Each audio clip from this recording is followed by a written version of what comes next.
Hello guys, good morning. চলে আসলাম সকাল সকাল ব্লগ ভিডিও নিয়ে। চলে আসলাম বাড়ি আসাম থেকে গাড়ি থেকে নামি যাচ্ছে হাঁটি বাড়ি।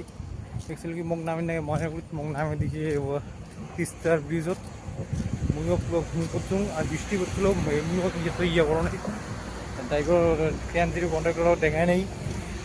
এইলা তো ময়নাগুড়ি রোডের ওভারব্রিজ, এই যে ওভারব্রিজ কি করি আর জল পড়ছে সিমসিম করিয়া। কি করি মেলা যাওয়ার লাগে হাঁটি, আর এত সকালে তো গাড়ি ঘোড়া পাওয়া টোটো তো পাওয়া যাবে না। এই যে যাওয়ার লাগবে মোক জ্ঞান হাঁটিয়ালা তখন ইন্দিরা মধ্যিয়া তখন গাড়ি ঠিক পাওয়া যায় কি নেই। চলো নেক্সট ভিডিও তোমার সাথে দেখা আছে। কি করবেন আর ভুলবে সময় হয়ে গেছিলাম মোক হাঁটিয়া। সেগুলা বাজে 5টা সকাল। চলো